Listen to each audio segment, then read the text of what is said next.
Magandang araw po sa inyo, Sir Blair, at sa libu-libo niyo pong taga-suporta. Sana ay palagi po kayong nasa maayos na kalagayan at palagi kayong pagpalain ng ating Panginoong lumikha. Mahilig po talaga akong makinig sa inyong mga kwentong katatakutan habang nagtatrabaho ako. Kaya isang napakagandang experience ho para sa akin na mapapabilang ang kwento ko sa channel nyo, Sir Blair. Sa kwentong ibabahagi ko ay napatunayan ko na kailanman ay hindi nananalo ang kasamaan sa kabutihan. Gagawa at gagawa talaga ng paraan ang ating Panginoon para matalo ng liwanag ang kadiliman. Sana po ay magustuhan nyo ang aking ikikwento at sana kahit papano ay kapulutan nyo ito ng aral. Tawagin nyo na lamang po ako sa pangalang Jordan. At ito ang aking kwento. Lumaki ako sa isang liblib at tahimik na baryo na hindi ko nalang babanggitin kung saan. Bata pa lang ako nang pumanaw ang nanay ko nang aksidente siyang nabangga ng isang sasakyan habang tumatawid. Isa yon sa pinakamalungkot na bahagi ng aking buhay, Sir Blair. Napakasakit talagang mawalan ng magulang at hanggang ngayon ay ramdam na ramdam ko pa rin ang sakit at lungkot sa biglaang pagkawala ni nanay. Ganun pa man, mapalad pa rin ako dahil kasama ko pa rin ang tatay ko na si Adolfo. Nang namatay si nanay, ay hindi na niya naisipang mag-asawa. Inilaan na lamang niya ang oras niya sa akin at sa taniman namin ng mga gulay sa aming lupa na hindi masyadong kalakihan. Nang magbinata ako, ay nagsimula na akong tumulong kay tatay sa pagtatanim ng iba't ibang klaseng mga gulay. Sa amin nag-aangkat ng gulay ang ilang tindera sa palengke, kaya hindi na namin kailangan maglako o kumuha ng pwesto para makapagbenta. Sa madaling salita, parehas kaming magsasaka ng tatay ko. Araw-araw ay halos pare-pareho ang ginagawa ko. Gigising ng maaga, mag-aalmusal at tutulong kay tatay sa taniman. Pero sa puso ko ay gusto ko na talagang umalis sa lugar na yon.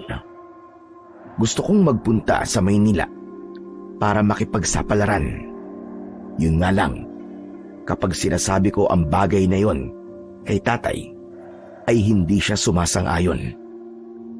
Palagi niyang sinasabi na dalawa na nga lang kaming magkasama sa buhay, tapos magkakalayo pa kami. Isang hapon, katatapos lang ng gawain ko sa taniman ng mga gulay, nakahiga ako sa duyan na nasa harapan ng aming bahay. Si tatay naman ay nasa likod at nagluluto na ng aming hapunan. Nagulat ako nang dumating ang kababata ko na si Dado. Nakasuot siya ng maong na jacket at pantalon. May suot siyang shades kahit papalubog na ang araw. 2 taon nang nawala sa aming baryo si Dado dahil nagtrabaho siya sa Maynila, at simula nang umalis siya ay hindi man lang siya bumisita sa baryo namin. Kaya nga nagulat ako nang bigla ko siyang nakita. Jordan, my friend! Kumusta ka na? Hanep sarap ng buhay mo dyan Paiga-higa ka na lang Walad yo. Ganyan na ba talaga kapag isang asyendero? Relax na lang? Ikaw na ba yan, Dado? Yung kaklase ko nung grade 3 na dumumi sa classroom? Anak ka talaga ng toko, oo. Ipinaalala mo pa yun Kinalimutan ko na nga ang bagay na yun Ano na? Ano nang balita sa'yo? Kumusta na ang buhay ng isang asyendero, ha? Anong asyendero sinasabi mo? Magsasaka lang ako. Aba, wag mo ngang nilalanglang lang ang pagiging magsasaka, ha? Kung walang magsasaka, walang magtatanim ng gulay, prutas at bigas. Saka dapat, iniisip mong isa kang asyendero. Hindi ba sabi nila, kung ano yung palagi mong iniisip, yun ang mangyayari. Malabo naman kasi mangyari na maging asyendero ko eh. Kasi napakaliit lang ng lupa namin, no? Pero ayos na ayos ang pormahan mo ngayon, ah. Para kang balikbayang galing Saudi, ah. Siyempre naman, dapat ganito ang pormahan kapag nagbabalik ka sa baryo natin. Para kahit walang laman ng bulsa mo, iisipin ng mga tao na mapera ka. Huwag ka maingay, ah. Sa ukay-ukay ko nga lang nabili tong jacket at pantalong ko eh. Ito namang shade ko, imitation lang to. 150 lang to, dun sa may bangketa sa Maynila. Gusto mo ba? Sa'yo na lang yung isa? Kahit wag na. Hindi naman ako nagsusuot ng ganyan eh. Alam mo ba, na shades ang sekreto ng mga taga Maynila para maging gwapo? Tignan mo ako, gwapong-gwapo, hindi ba? Ha?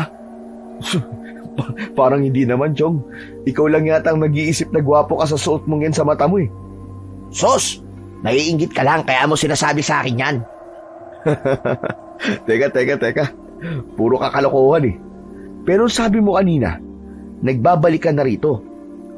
Ang ibig mo sabihin eh, hindi ka na babalik sa Maynila, ganun ba? Nadali mo, Chong. Ganun na nga. Dito na ako for good. Madadagdagan na naman ng pagkakaguluhan ang mga babae dito, panigurado. Pero bakit? Akala ko pa naman eh, hindi ka na babalik dito sa atin kasi simula nang umalis ka, ay hindi ka na nakaisip na bumisita man lang dito. Titira na kasi sa ibang bansa yung mga amo ko. Kaya hindi na nila kailangan ng serbisyo ko bilang driver nila. Pero ang maganda nito, binigyan nila ako ng pera na magagamit ko para magnegosyo dito sa atin. Aba, ayos pala yan, Dado. Malay mo, sa pagninegosyo ka na yumaman, di ba? Hindi rin natin masasabi yun. Sa gitna ng pag-uusap namin ni Dado, ay nakita ko si tatay na papasok sa bahay. Napahinto siya nang makita niya si Dado, kaya lumapit muna siya sa amin. Aba, Dado! Kailan ka pa dumating? Kanina lang po, Mang Adolfo. Aba, mukhang asensado ka na. Parang galing ka ng ibang bansa sa suot mo eh. Hindi naman po, Mang Adolfo. Wala pa rin po nagbago sa akin. Wala pa rin po laman ng bulsa. Pero ayos lang po yun. Ang importante, gwapo pa rin ako. Hindi ka pa rin talaga nagbabago, Dado. Puro ka pa rin kalokohan. O paano? Iiwanan ko muna kayong dalawa dyan, ha? At may ginagawa lang ako. Nang pumasok si tatay sa bahay, ay nagpatuloy kami ni Dado sa pag-uusap. Napunta ang aming topic sa Maynila. Grabe, ang tagal mo rin pala sa Maynila, no? 2 taong ka rin doon dire-diretso, di ba? Kaya nga eh, kaya na-miss ko rin tong lugar natin. Napakalayo kasi ng Maynila rito. Doon kasi, kahit hating gabi na, aba, maingay pa rin ang paligid. Ibang-iba talaga dito sa atin. Mabuti ka pa nga nakapunta ka na sa Maynila eh. Hindi lang basta nakapunta kasi tumira ka ron ng 2 taon. Samantalang ako yata eh, tatanda at uugatan na lang yata ako dito sa atin na hindi man lang nakakapunta ng Maynila. Bakit kasi hindi ka pumunta ron? May pera ka naman siguro. Meron naman. Pero kung pupunta ako sa Maynila, ang gusto ko, magtatrabaho ako doon. Ayoko nung bakasyon lang o ilang araw lang ako mananatili ron. Pakiramdam ko kasi, nasa lugar na yun ang swerte ko eh. Bakit nga hindi ka pumunta sa Maynila? Maraming trabaho doon. Malay mo, swertihin ka at makapasok ka sa mga call center doon. May mga kumpanya doon na tumatanggap ng walang experience at kahit hindi ka pa nakapag-college. Ano ba kasing pumipigil sa'yo para pumunta sa Maynila? Hindi kung sino. Sino pa ba? Di si tatay. Ayaw niya akong umalis dito kasi ayaw niyang magkahiwalay kami. Naiintindihan ko naman siya kasi 2 na lang kami magkasama sa buhay tapos magkakalayo pa kami, di ba? Di isama mo siya. Napakadali naman ang solusyon sa problema mo, Chong. Asa ka pang aalis dito si tatay? Hindi niya iiwan tong bahay namin kasi nandito ang mga alaala ni nanay. Mahal na mahal kaya ni tatay ang nanay ko. Kaya nga, kahit napakatagal nang wala si nanay, ay hindi pa rin siya nag-aasawa hanggang ngayon. Sabi ko nga mag-asawa na siya uli para sana may kasama na siya rito. Tapos, makakaalis na ako. Pero ayaw niya. Pakiramdam yata ni tatay kapag nag-asawa siya, ay niluloko niya si nanay. Grabe, ang tindi naman pala talaga ng pagmamahal ni Mang Adolfo sa nanay mo, no? Ay, oo nga pala, tol. Maiba ako. May mga binigay na t-shirt sa akin yung amo kong lalaki. Pumunta ka lang sa bahay mamaya para makapamili ka ng magugustuhan mo. Ganon? O sige. Baka bukas na lang siguro. Pag wala akong ginagawa, pupuntahan kita sa inyo. Matapos yun, ay nagpaalam si Dado. Mag-isa na ulit ako at may inggit akong naramdaman sa kaibigan ko dahil nga nakapunta na siya sa Maynila. Alam ko, para sa iba, ay napakababaw ng pangarap kong yon. Pero sa kagaya ko, na lumaki sa isang liblib na baryo, ay malaking bagay na ang makarating at makapagtrabaho sa Maynila. Lalo na't marami akong naririnig at nakikita na magagandang bagay sa lugar na yon. Kinagabihan, habang naghahapunan kami ni tatay, ay nagkaroon ako ng kagustuhan na magpaalam sa kanya na baka pwede niya akong payagan na magtrabaho sa Maynila. Pero hindi ko siya binigla. Inunti-unti kong sabihin sa kanya ang gusto kong sabihin. Ang ganda po pala ng naging buhay ni Dado sa Maynila, no? Biruin niyo po, binigyan po siya ng pera ng mga amo niya bago siya umuwi rito. Mabait naman kasi yung si Dado. Maloko pero madaling pakisamahan. Bakit? Dito na ba ulit siya titira sa atin? Yun po ang sabi niya. Titira na raw po kasi sa ibang bansa yung mga amo niya, kaya wala na po siyang trabaho. Yung perang natanggap niya, gagamitin na lang daw po niya sa pagninegosyo. Pero tay, sa palagay niyo ba, kung magtatrabaho po ako sa Maynila, ay siswertihin din kaya ako kagaya ni Dado? Ay nako, mukhang alam ko na kung saan mapupunta ang usapang ito. Kung tatanungin mo ako anak, kung papayag na ba ako magtrabaho ka sa Maynila, ay hindi pa rin ang sagot ko. Pero tay, baka po nasa Maynila kasi ang swerte ko malay nyo. Makahanap po ako ron ng maayos sa trabaho na may malaking sahod. At kapag nakaipon po ako, makakabili po tayo ng lupa na pwede nating pagtaniman ng iba pang mga gulay. Walang kasiguraduhan yung mga sinasabi mo eh. Bakit? Hindi ka pa ba kontento sa buhay natin ngayon? Nakakakain naman tayo ng 3 beses o higit pa sa isang araw. Maayos ang kita natin sa gulayan.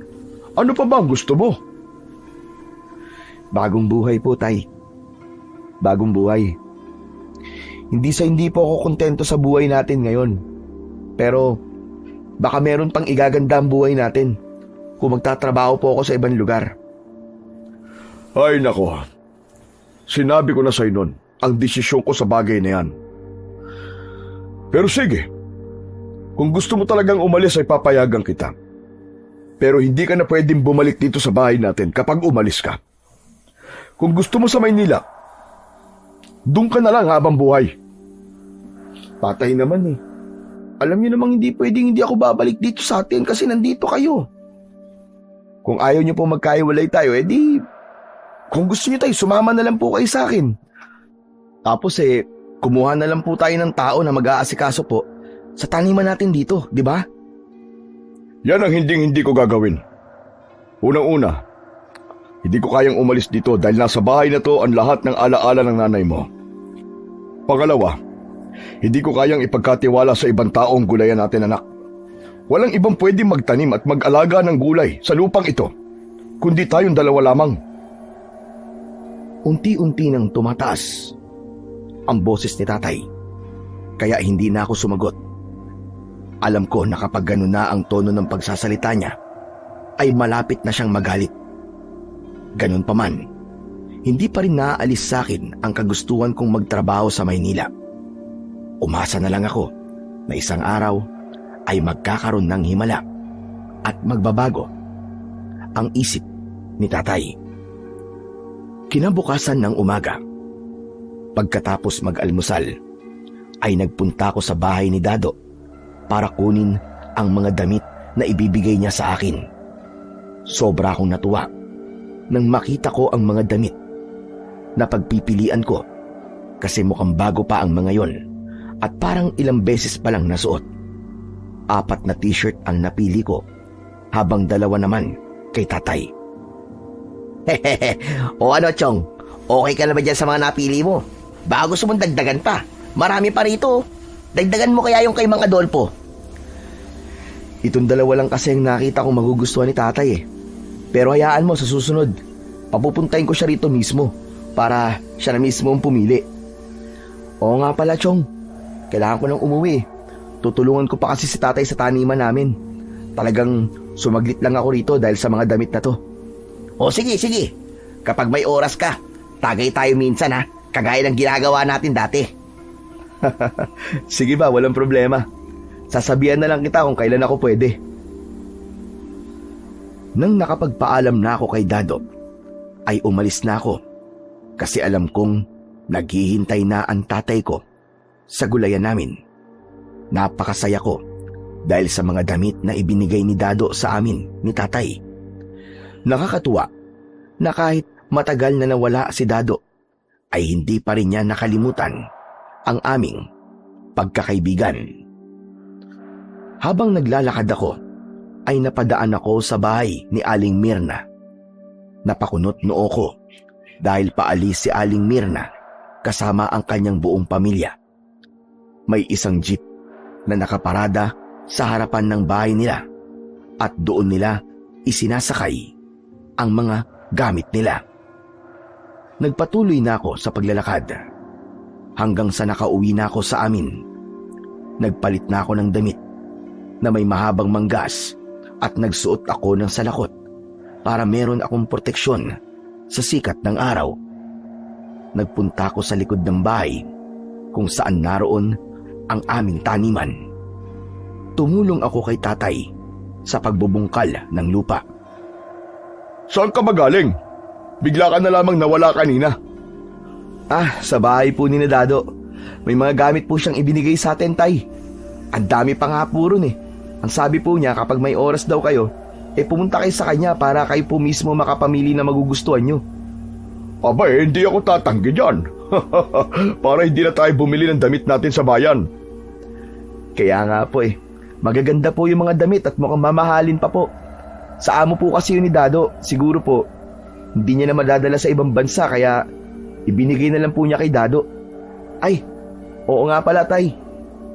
Nakita ko po na paalis na po sila Aling Mirna. Alam niyo po ba kung saan po sila pupunta? Aba, hindi ko alam kung saan sila pupunta. Pero nakausap ko si Mirna nung isang araw. Ang sabi niya, ibinenta niya na ang lupa niya sa isang negosyante mula sa syudad. Balak yatang magtayo ng asyenda dito sa baryo natin. Sayang naman po yung lupa ni Aling Mirna. Hindi po ba tay siya pong may pinakamalaking taniman ng nyug dito sa atin? Sinabi mo pa. Sabi ko nga kay Mirna yung ibabayad sa kanya sa pagbebenta ng lupa niya ay kikitain niya sa nyugan niya pagdating ng panahon. Wala Ang gusto niya yata ay yung mabilis ang pera. Ayoko naman makialam at sabihin sa kanya na mali ang desisyon niya. Hindi naman sa akin ang lupa niya kaya wala akong karapatang makialam. Pero ang sabi niyo po tay, binili po ng negosyante yung lupa ni Aling Mirna kasi gagawing asyenda. Opo, malaki ang lupa ni Aling Mirna. Pero parang hindi po sapat ang laki ng lupang yon para gawing asyenda, tay. Yan nga din ang naisip ko nang nakausap ko si Mirna Pero yun ang sinabi niya sa akin Tignan na lang natin sa mga susunod na araw kung ano ba talaga ang gagawin sa lupang yon. Tumangu-tango na lang ako at itinuon ko ang aking atensyon sa ginagawa ko. Naisip ko na napakalaki siguro ng ibinayad kay Aling Mirna para pumayag siya na ibenta ang kanyang lupa. Naalala ko kasi na nakausap ko noon si Aling Mirna at sinabi niya na hindi niya ibibenta ang lupa niya dahil pamana pa yon ng kanilang ina. Pero gaya ng sinabi ni tatay, wala kami sa posisyon para makialam sa desisyon ni Aling Mirna. Siguro naman ay pinag-isipan niya ng gusto ang bagay na yon bago siya nagdesisyong ibenta ang kanyang lupa. Sa mga sumunod na araw ay napansin namin na may mga pamilya na bigla na lamang umalis sa aming baryo. Base sa mga kwentong narinig namin, ay ibinenta na rin ng mga umaalis ang lupa nila sa negosyanteng bumili rin sa lupa ni Aling Mirna. Isang umaga, sa almusal, ay napag-usapan namin ni tatay ang tungkol sa bagay na yon. Grabe. Parami na ng parami nagbebenta ng lupa dito sa atin. Ang akala ko ay si Mirna ang una't huling gagawa nun. Pero may mga sumunod pa pala. Kaya nga po tay, nakakalungkot po na mas pinili po nilang ibenta ang kanilang lupa. Pero wala po tayong magagawa sa bagay na yan kasi mahirap po makialam sa desisyon nila. Pero sa nangyayari po ngayon tay, mukhang totoo po yung sinabi sa inyo ni Aling Mirna na balak magtayo ng asyenda rito ng mayamang negosyante na yun kasi iniisa-isa po niyang bili ng mga lupa dito sa atin eh. Yan nga rin ang naisip ko. Mukhang ganyan nga ang ginagawa ng taong yun. Kayo po ba tay, kapag kinausap po kayo, nabilhin po itong lupa natin, ipagbibenta niyo po ba? Hindi ko na kailangan pag-isipan ang sagot sa tanong mo, anak. Hindi ko ipagbibili ang lupa natin dahil sa nanay mo talaga to. Nung buhay pa siya, sinabi niya na gusto niyang dito kami tatanda na magkasama. Kaya walang dahilan para ibenta ko to. Kahit po, operan pa po kayo ng milyon-milyon? Kahit bilyon-bilyon pa yan, hindi ako papayag. Hindi mababayaran ng pera ang alaala ng nanay mo. Magsasalita pa sana ako nang biglang dumating ang kaibigan kong si Dado. Umupo siya sa bakanting upuan sa tabi ko. Walang Jo, ang aga mo namang mangapit bahay. Makikikain ka ba ng almusal? Kumain na ako pero pwede naman kumain ulit ako dito eh. Mukhang masarap tong almusal nyo eh. Sandali, at kukuha lamang ako ng pinggan. Tumayo sandali si Dado para kumuha ng pinggan at pagkatapos ay muli siyang umupo. Habang kumukuha ng sinangag at ulam si Dado, ay nagsalita siya. Kinausap na ba kayo ni Marcelo? Marcelo? Sinong Marcelo? Sa sagot mo, mukhang hindi pa. Kasi di mo pa siya kilala eh. Si Marcelo, yung mayamang negosyante na bumibili ng lupa dito sa atin. Oh, Marcelo pala ang pangalan niya. Hindi pa niya kami kinakausap. Bakit ikaw, Dado? Kinausap ka na ba niya? Opo. Kahapon po niya ako kinausap. Akala ko nga po kung sino eh. Mukhang mayaman talaga siya kasi ang gara po ng kotse niya at mamahaling pandamit. Tapos, puro gold ang alaas niya. Bakit, Dado? Gusto rin ba niyang bilhin yung lupa niyo? Ganon na nga. Ang laki ng offer niya, grabe. Nako, kilala kita. Sigurado ako na pumayag kang ibenta yung lupa niyo. Eh di, isa ka na pala sa aalis dito sa atin. Grabe ka naman, Chong. Parang sinabi mong mukha akong pera. Hindi ako pumayag, no? Hindi kapag ginawa ko yun, baka araw-araw akong multuhin ng lola ko. Hindi ba? Nasabi ko na sa'yo dati na bago mamatay si lola ay sinabi niya na wag kong ibibenta ang lupang kinatatayuan ng bahay namin. Kasi babangon siya sa hukay at sasakalin niya ako hanggang sa mamatay ako. Akala ko talaga, ibibenta mo na yung lupa niyo eh. Hindi, no?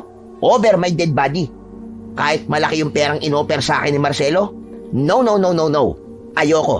Saka, gusto ko na dito na lang ako sa baryo natin mamuhay hanggang sa pagtanda ko. Wala akong pakialam dun sa mga tao mas piniling ibenta yung lupa nila. Basta ako, dito lang ako. Period. Sa lahat ng sinabi mo, Dado, diyan ako sumasang-ayon sa'yo. Tama ang ginawa mo. Hindi mo dapat ipagbenta ang lupa nyo. Yung perang makukuha mo sa Marcelo na yon ay mauubos. Pero yung lupa nyo ay hindi.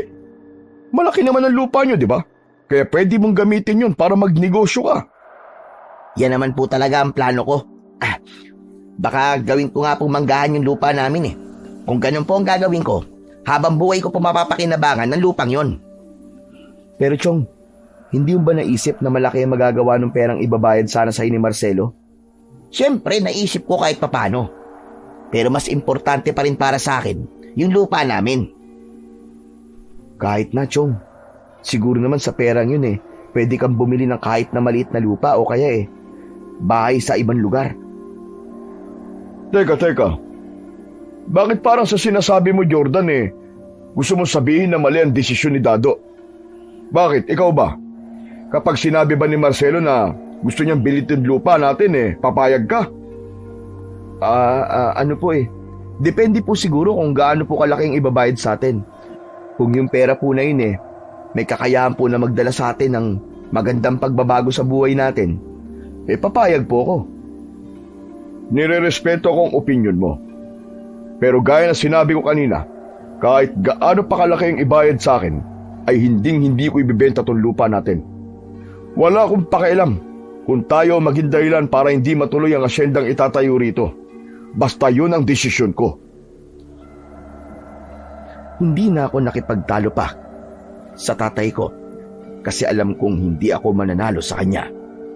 Pero nang sandaling yon ay naisip ko na kung bibilin sa malaking halaga ang lupa namin ay malaki rin ang mababago sa buhay namin. Maaari kaming makabili ng lupa at bahay sa mas progresibong lugar o kaya baka makapagpatuloy pa ako sa pag-aaral sa kolehiyo. Pero sigurado ko na malabong mangyari ang bagay na yon dahil alam kong desidido si tatay na huwag ipagbenta ang aming lupa. Makalipas ang ilang araw, ay isang hindi inaasahang bisita ang dumating sa aming bahay. Walang iba kundi ang taong bumibili ng lupa sa aming baryo. Si Marcelo. Isa siyang matandang lalaki na sa tingin ko ay nasa 60 na ang edad, pero matikas pa rin ang pangangatawan. Seryoso palagi ang mukha niya na para bang hindi siya marunong ngumiti. Nang dumating siya sa bahay, ay wala si tatay. Kaya ako ang nagpapasok sa kanya. Agad naman siyang nagpakilala, kaya nalaman ko na siya si Marcelo. Magtatagal pa ba bago dumating ang tatay mo? Pauwi na rin po siguro yun. Bumili lang po siya ng binhi sa kabilang baryo Kanina pa po siya umalis kaya sigurado po ako na maya-maya lang po nandito na po siya. Baka naman pwedeng ikaw na lang ang kausapin ko tungkol sa dahilan ko bakit ako nandito. Tungkol po ba sa lupa namin?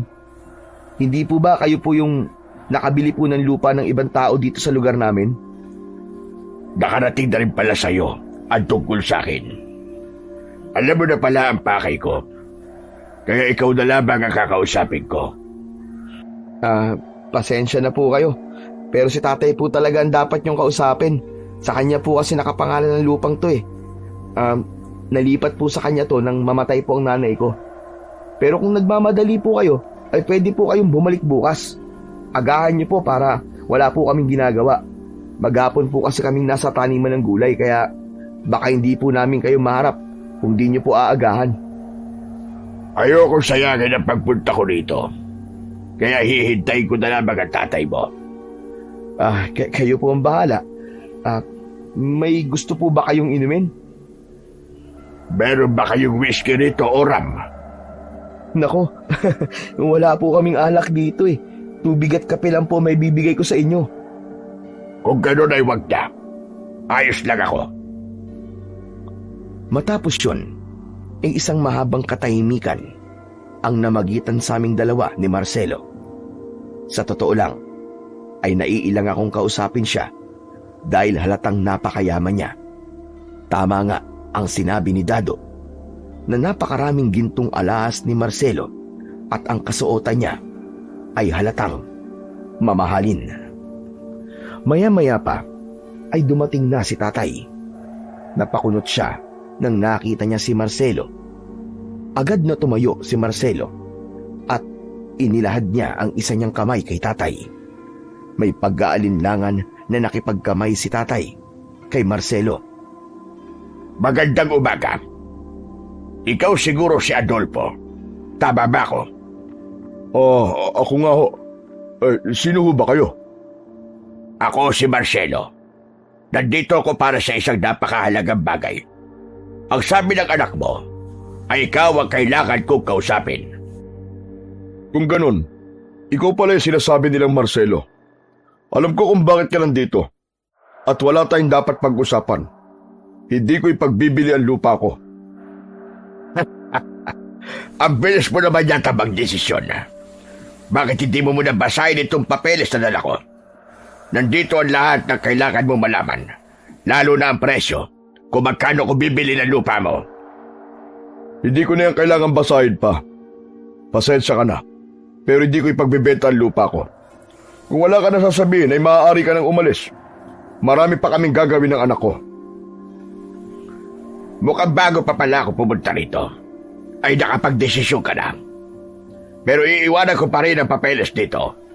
Baka bigla ka magkaroon ng interes na basahin. At kapag nabasa mo, ang nilalaman nito ay magbago ang isip mo.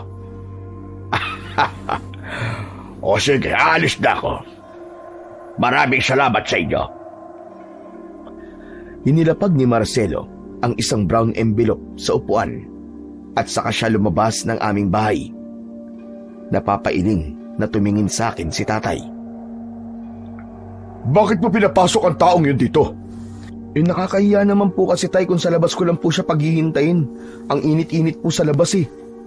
Dapat kasi, nang nalaman mong siya si Marcelo ay sinabi mo na kagad na hindi tayo interesadong ipagbenta ang ating lupa. Tay, ayoko po kasi makialam sa bagay na yan kaya naisip ko na mas makabubuti kung kayo po magsasabi sa kanya. Pero ano po kaya ang laman ng brown envelope na yan, tay? Kinuha ko ang brown envelope.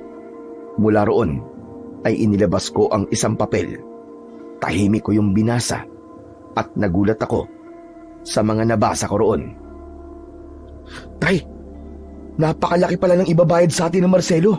Kung sakaling papayag tayong ibenta tong lupa natin. Tapos, bibigyan pa po niya tayo ng isang condo unit sa Manila. Hindi po ba yung condo yung bahay po na nasa isang mataas na building?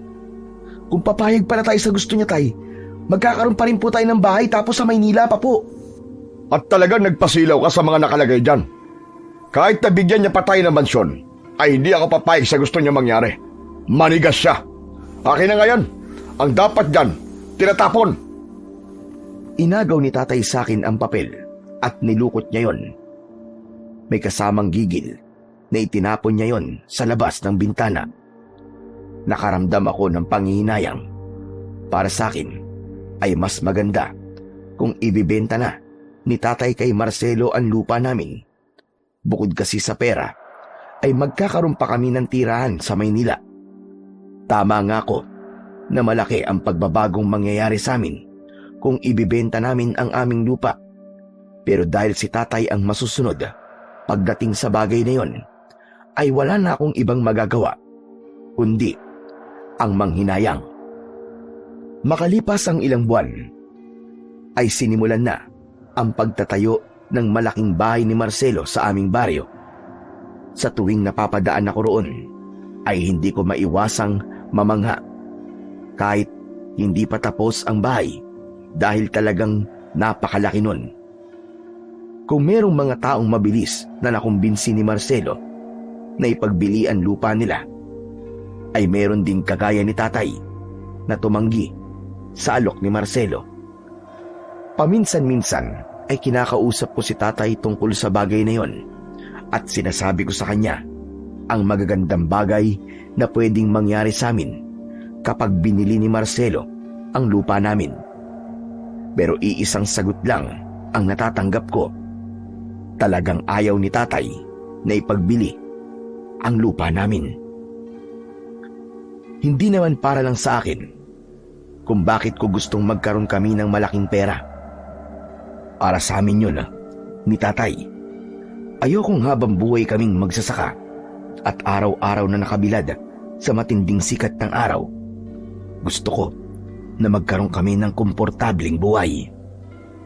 Matapos ang mahigit 1 taon, ay tuluyan nang natapos ang malaking bahay ni Marcelo. Marami ang namangha sa ganda ng bahay niya. Meron yung mataas na gate at malawak na bakuran.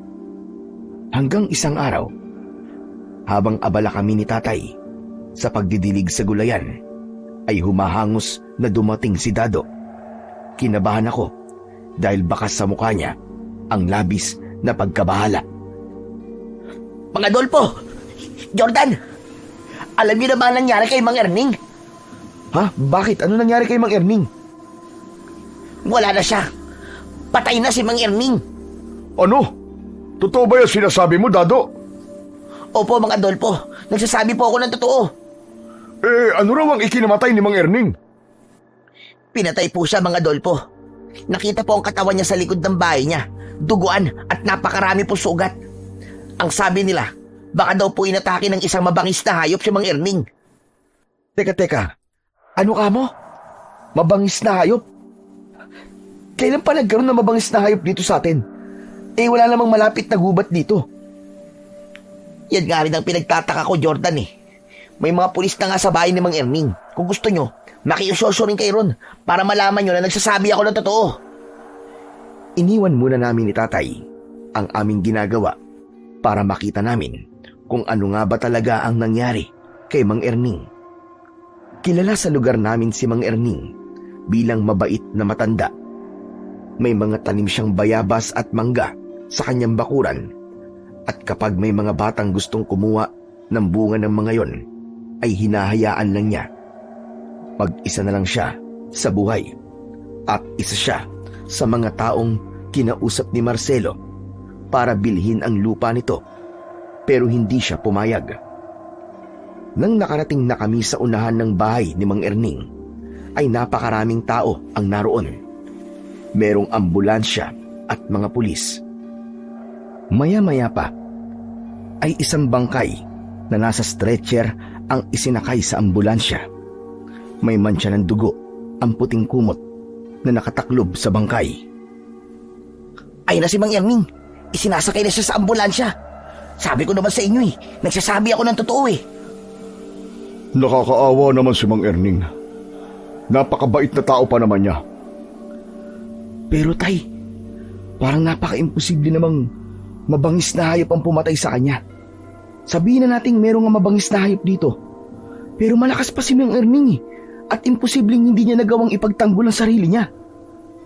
Kung hindi mabangis na hayop ang dumali kay Mang Erning, ano? Pwede rin sigurong sino.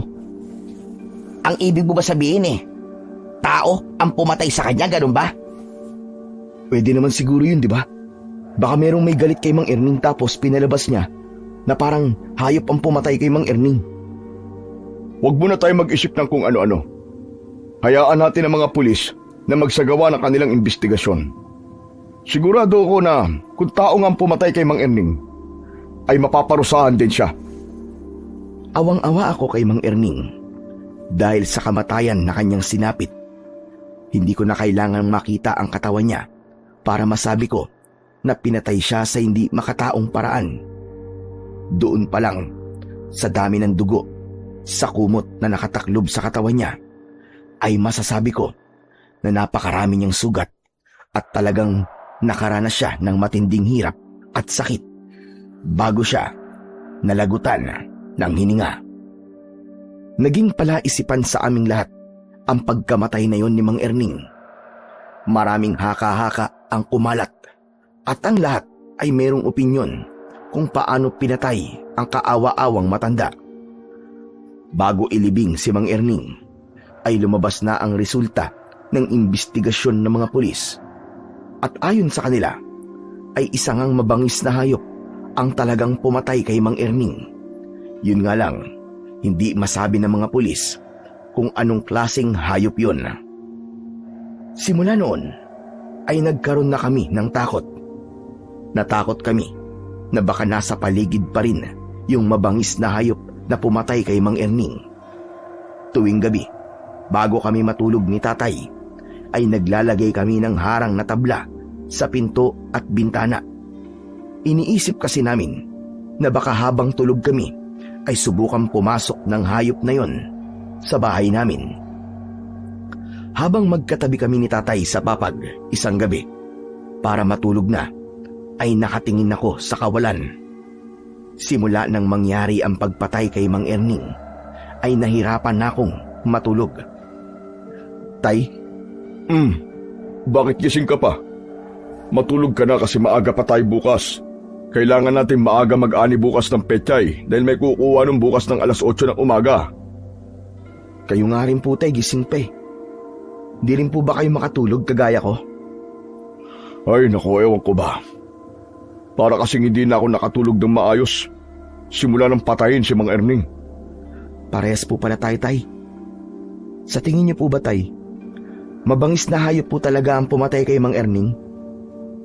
Hindi ba yun ang sinabi ng mga pulis? Eh di paniwalaan na lang natin. Hindi ko po alam, tay, pero malakas po talaga ang kutob ko na nagkamali ang mga pulis sa investigasyon nila. Dapat po siguro mag-imbestiga ulit sila at baka may makita silang bagong ebidensya. Ano ba sinasabi mo? Ibig mo ba sabihin tao ang pumatay kay Erning? Ganun na nga po, tay. O sige, sabihin na nating tao ang pumatay sa kanya. Pero sino naman ang gagawa ng ganung karumal-dumal na pagpatay sa kanya? Sige nga. Aba, napakabait na tao ni Erning.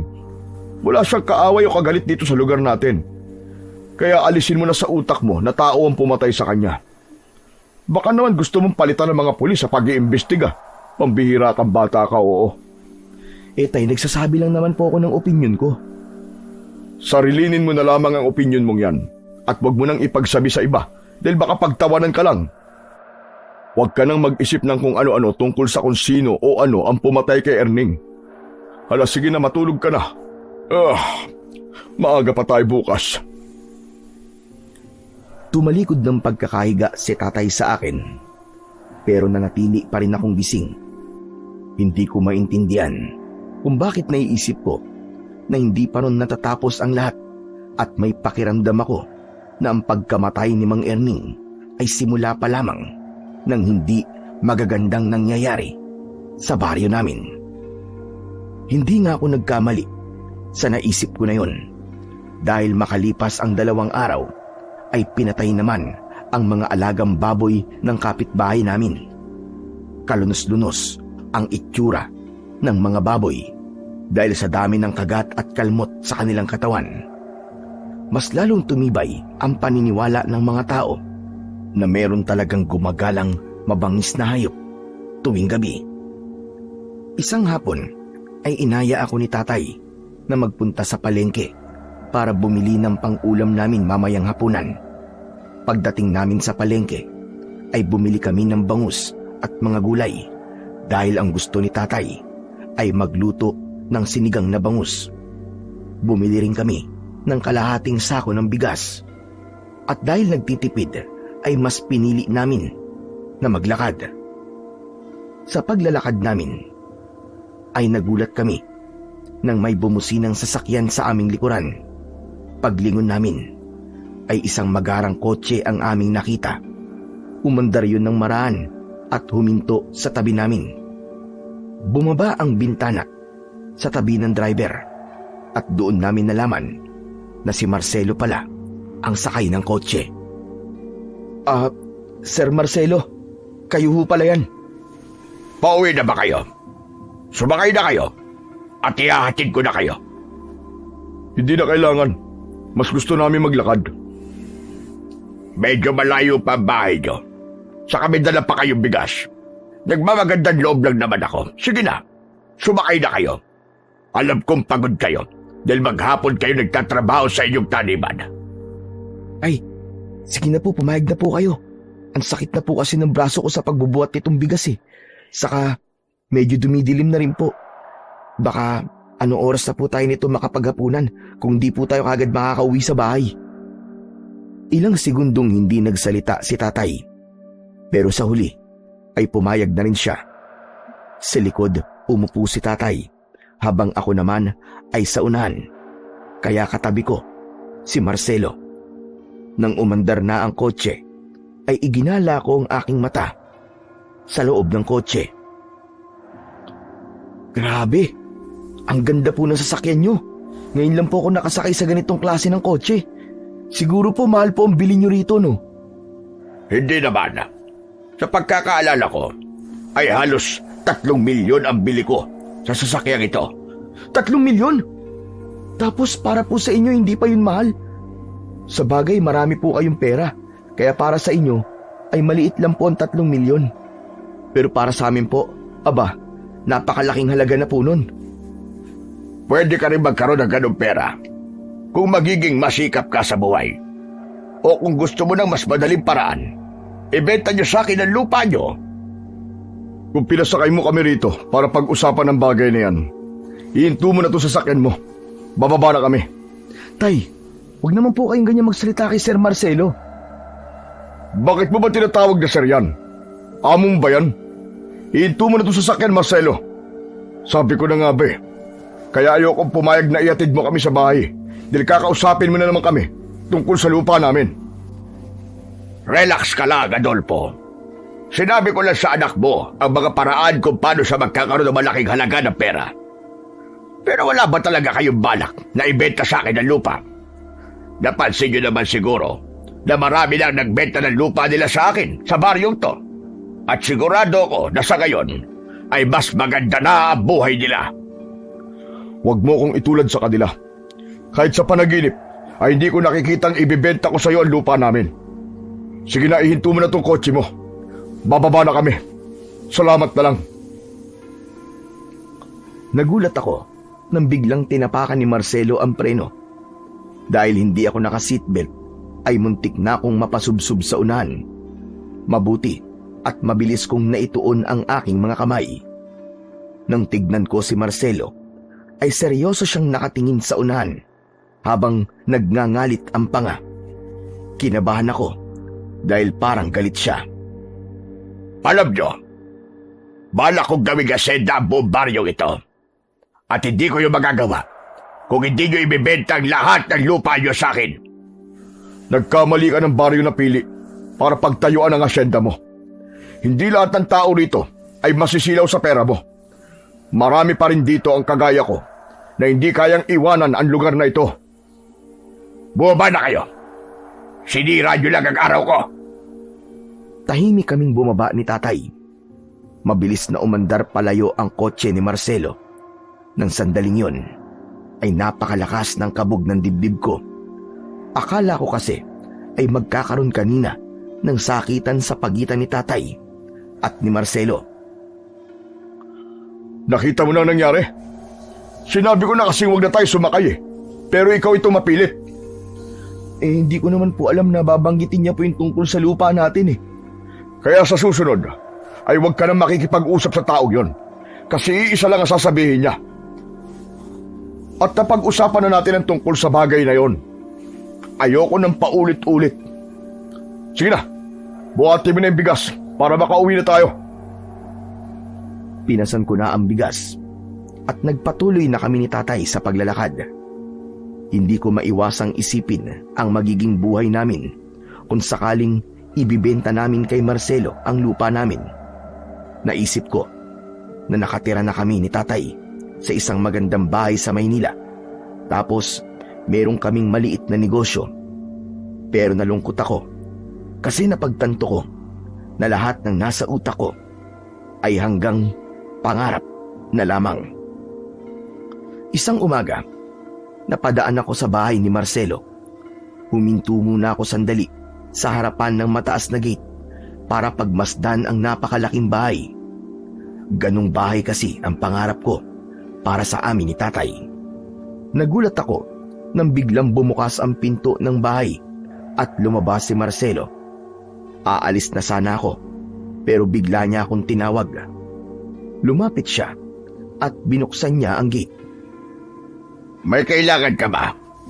Kanina pa kasi kita nakikitang nakatayo dyan. Wala po.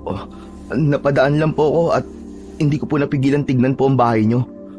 Ang laki po kasi at saka ang ganda-ganda po. Mas maganda yan sa loob. Gusto mo ba makita? Wag na po. Nakakahiya po eh.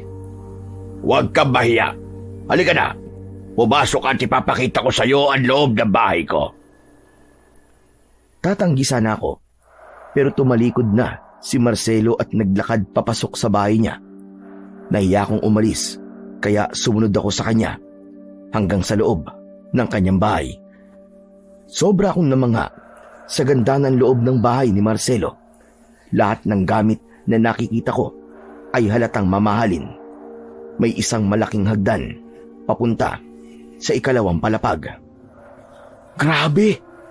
Parang palasyo po pala ang loob ng bahay niyo. Gusto mo rin bang magkaroon ng ganito? Oo naman po. Lahat po siguro ng tao ay gustong magkaroon po ng bahay na kagaya po ng sa inyo. Ang yaman niyo po talaga. Pero, kailangan ko na po palang umalis. Baka po kasi malaman ni tatay na nakikipag-usap po ako sa inyo eh.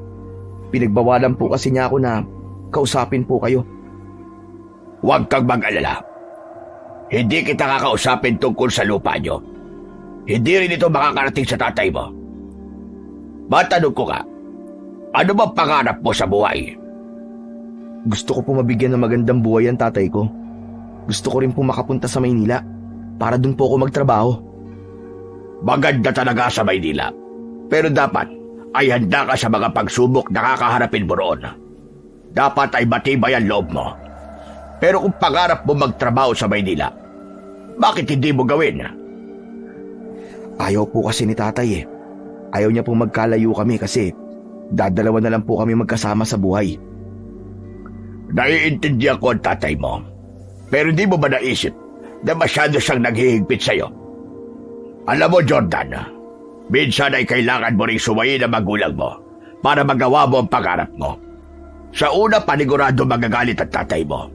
Pero kapag nakita niya ang magandang resulta ng pagsuway mo sa kanya, ay sigurado ko na mawawala ang galit niya.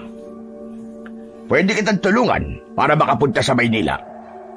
Mamayang gabi ay pwede kitang ihatid sa istasyon ng bus. Kung may gusto kang gawin, ay gawin mo. Lalo na't alam mo na para yon sa ikabubuti mo. Hihintayin kita rito sa bahay mamayang gabi, Jordan. Nahulog ako sa malalim na pag-iisip sa sinabi ni Marcelo. Hindi ako makapaniwala na handa siyang tulungan ako na makaalis sa aming baryo. Tumakbo sa utak ko na baka yun na ang pagkakataong hinihintay ko para matupad ang mga pangarap ko na makapunta sa Maynila. At baka kapag pinakawalan ko pa yon, ay hindi na talaga ako magkaroon ng pagkakataon para tuparin ang aking pangarap. Kinagabihan, habang tulog si tatay sa tabi ko, ay nag-iisip pa rin ako kung tatanggapin ko ba ang tulong na inalok ni Marcelo. Hanggang sa naisip ko na kailangan kong sumugal dahil kung hindi ay baka habang buhay akong magsisisi dahil hindi ko ginawa ang gusto ko. Tahimik akong bumangon at siniguro ko na hindi magigising si tatay. Kinuha ko ang isang traveling bag at naglagay ako ron ng mga damit ko. Hindi na ako nagpalit ng damit dahil baka magising pa si tatay. Lumabas ako ng bahay, nadala ang bag at wallet ko. Nagmamadali akong naglakad papunta sa bahay ni Marcelo. Pagkarating ko roon ay naabutan ko si Marcelo na nakasandal sa kotse niya habang naninigarilyo. Napangiti siya pagkakita niya sa akin. Sabi ko na nga ba't narating ka? Kaya inihanda ko na itong kotse ko. Hindi nga ako nagkamali. Masaya ako na nagkaroon ka na ng lakas ng loob na tuparin kung anuman ang gusto mong gawin sa iyong buhay. Naisip ko po kasi na tama po kayo. Hindi po mangyayari ang pangarap ko kung hindi po ako kikilos. Mabuti naman at natauhan ka na. O paano? Halika na. Kailangan na nating umalis para makaabot ka pa sa last trip ng bus papunta sa Maynila. Naunang sumakay sa kotse niya si Marcelo bago ako. Hindi nagtagal ay pinaandar niya na yon. Hindi ko maiwasang kabahan sa biglaang desisyon ko na yon. Sigurado ko na kapag nalaman ni tatay ang ginawa ko ay magagalit siya sa akin O baka nga isumpa pa niya ako. Inisip ko na lamang na magiging maganda ang buhay ko sa Maynila at kapag nangyari yon ay makikita ni tatay na tama ang desisyon ko na umalis sa aming baryo. Makalipas ang ilang minuto ay nakarating na nga kami sa istasyon ng bus. Isang bus na lang ang naroon at nagtatawag na ang konduktor ng mga pasahero. O siya, sige na, bumaba ka na. Huling bus na yan papuntang Maynila. Kapag naiwan ka dyan, ay baka bukas na ng umaga ka makasakay. Maraming salamat po, Sir Marcelo. Tatanawin ko po itong malaking utang na loob sa inyo. Napakabait niyo po pala. Tumangulang si Marcelo. Bumaba na ako at nagmamadali akong sumakay sa bus. Mula sa bintana ay nakita kong humarurot ng mabilis ang kotse ni Marcelo na para bang nagmamadali siya. Biglang pumasok sa utak ko si tatay. Mula kasi nang namatay si nanay, ay kami na ni tatay ang palaging magkasama. Kaya naiintindihan ko kung bakit ayaw niya kaming magkalayo. Naisip ko na simula sa gabing yon ay mag-isa na siya sa bahay namin.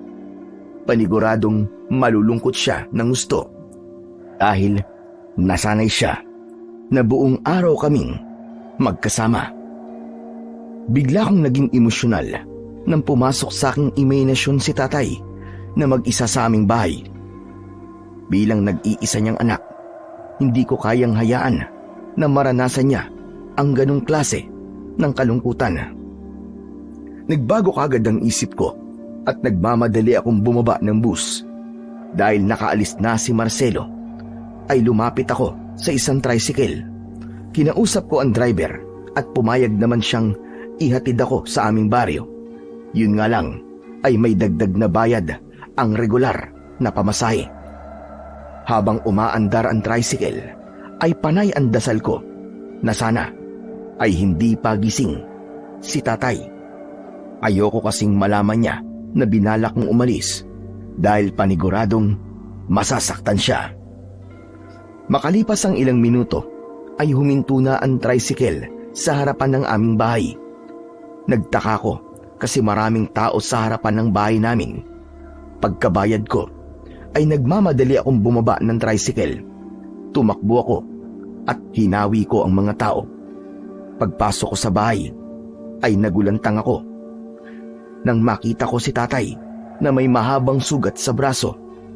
Naroon ang albularyo na si Mang Teban at ganon din ang kaibigan kong si Dado. Nag-alala akong lumapit kay tatay. Ano nangyari sa inyo, tay? Saan ka magaling, tol? Hindi mo ba alam na inatake ng aswang ang tatay mo? Ano? Aswang? Anong aswang ang sinasabi mo? Oo, aswang. Habang natutulog ako ay pinasok ako rito ng aswang. Mabuti na lang at nagising kagad ako, kaya nagawa ko man laban. At mabuti na lang ay nagising ang mga kapitbahay natin nang sumigaw ako ng malakas, kaya pinuntahan nila ako dito. Natakot yata yung aswang sa dami ng tao, kaya umalis na siya. Hindi ako nakapagsalita dahil naguluhan ako ng gusto sa mga narinig ko. Hinayaan ko munang matapos si Mang Teban sa paggamot niya sa sugat ni tatay. Nang umalis si Mang Teban, ay umalis na rin si Dado at ang mga tao sa labas ng bahay namin. Nanlamig ako nang napatingin si tatay sa traveling bag na nasa tabi ng pintuan. Tama bang nasa isip ko? Aalis ka sana at malamang sa Maynila ka pupunta? Opo. Pero nung nakasakay na po ako ng bus, ay biglang nagbago po ang isip ko kaya bumalik po ako. Hindi ko naman po akalain na habang wala ako ay sasalakayin po kayo ng aswang eh. Talaga palang gusto mo pa rin umalis kahit hindi kita pinayagan. Total, alam mong ligtas na ako, ay maaari ka nang umalis. Sige na, ituloy mo na ang pagpunta mo sa Maynila. Yun naman ang gusto mo, di ba? Ayoko na po, tay. Hindi ko na po kayo kayang iwan dahil po sa nangyari sa inyo. Baka po balikan kayo ng aswang. Bakit? Ano ba magagawa mo kung bumalik siya rito? Kaya mo ba siyang labanan? Hindi ko po alam. Pero hindi po ako matatahimik habang nasa malayo ako tapos hindi ko po alam ang nangyayari sa inyo rito. Tay, patawarin niyo na po ako kung naisip ko pong umalis nang hindi po nagpapaalam sa inyo. Nadala lang po talaga ako ng kagustuhan kong magtrabaho sa Maynila eh. Ay nako, ewan ko ba sa'yo, Jordan? Hindi ko alam kung bakit gusto pang umalis. Gayong maayos naman ang buhay natin dito. Tumulo ang luha ko dahil naramdaman ko ang hinanakit sa boses ni tatay. Doon ko napagtanto na mali na umalis ako sa aming lugar para sa pangarap ko. Hindi na ako nakapagsalita dahil pakiramdam ko ay napakasama kong anak. Sinabi ko sa sarili ko na simula sa gabing yon ay gagawin ko ang lahat para makabawi sa tatay ko. Hindi ko na siya maaaring iwanan ng mag-isa matapos ang nangyari sa gabing yon. Kinabukasan ay naging usap-usapan ang nangyari kay tatay. Marami ang natakot nang malaman nila na isang aswang ang umatake sa tatay ko. Doon na rin namin nalaman na ang aswang na yon ang pumatay kay Mang Erning at sa mga alagang baboy ng aming kapitbahay. Mas lalo kaming natakot, kaya maaga pa lang ay halos wala ng mga tao na nasa labas. Lahat ay nagkukulong sa loob ng bahay nila kapag madilim na. Ramdam ko ang panlalamig ni tatay sa akin. Kinakausap lang niya ako kapag meron siyang iuutos o kaya naman ay sasabihin tungkol sa taniman. Pero bukod doon ay wala na siyang ibang sinasabi sa akin. Alam ko na kaya siya ganon ay dahil nagtatampo pa rin siya dahil binala kong umalis at iwan siya. Inintindi ko na lang si tatay dahil alam ko na normal na makaramdam siya ng ganon matapos ng ginawa ko. Hanggang sa muling nabulabog ang aming baryo nang isang tao na naman ang pinatay ng aswang. Isang matandang babae na mag-isang nakatira sa kanyang kubo. Habang nakatambay ako sa duyan sa labas ng aming bahay, ay dumating bigla si Dado at napag-usapan namin ang tungkol sa bagong biktima ng aswang. Grabe pala yung nangyari doon sa matandang pinatay ng aswang, Chong. Alam mo bang halos wala na raw dugo yung matanda nung nakita yung katawan niya sa loob mismo ng bahay niya? Narinig ko na nga na pinag-uusapan kanina sa tindahan. Iniisip ko palang yung nangyari sa matanda. Diyos ko, kinikilabutan na talaga ako. Pero alam mo ba yung matandang yon ay isa sa mga kinausap ni Marcelo. Gusto rin kasing bili ni Marcelo yung lupa niya, pero hindi pumayag yung matanda. Oh, ano namang kinalaman ni Marcelo doon? Hindi mo ba naisip na parang may pagkakapareho yung mga naging biktima ng aswang? Pare-pareho silang hindi pumayag na ibenta kay Marcelo yung lupa nila. Kahit yung kapitbahay nyo na pinatay ang mga alagang baboy. Hindi ba? Ayaw din nilang ibenta kay Marcelo ang lupa nila. Tapos ang tatay mo rin, inatake din siya ng aswang. Ang kaibahan nga lang, nakaligtas si Mang Adolfo. Alam mo, Chong, hindi kita maintindihan eh. Bakit hindi mo nalang diretsahin kung anong gusto mong sabihin sa akin? Para hindi na ako nag-iisip.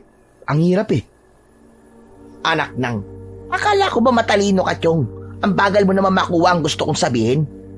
O sige. Hindi na ako magpapaligoy-ligoy.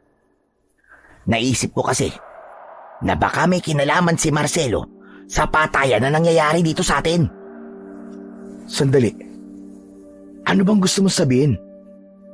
Si Marcelo ang aswang, ganun ba? Yun! Nadali mo rin sa wakas. Nababaliw ka na ba? Bakit naman magiging aswang si Marcelo? Ang bait-bait ng tao. Tong, sa'yo ko lang to sasabihin ha. At wag mong sasabihin kahit na kanino, lalong-lalo na kay tatay. Si Marcelo kasi tumulong sa akin nung nagbalak akong umalis. Siyang nag-offer sa akin na ihahatid ako sa estasyon ng bus. Talaga? Ginawa niya yun? Oo nga. Kaya imposible yung sinasabi mo na aswang siya. Pero alam mo, Sa sinabi mo na yan, ay mas lalong lumakas ang hinala ko na aswang talaga si Marcelo. Bakit naman? Hindi mo ba naisip? Baka sinadya niyang paalisin ka para patayin niya ang tatay mo. Siyempre, kung dalawa nga lamang kayo, napapatayin niya nung gabing yon, ay mahihirapan siya. Kaya tinulungan kanyang umalis. Tapos, sakto pa na inatake ng aswang ang bahay niyo nung binalak mong umalis. Nakukuha mo ba ang sinasabi ko sa'yo? Bigla kong tumahimik para pag-isipan ang mga sinabi ni Dado.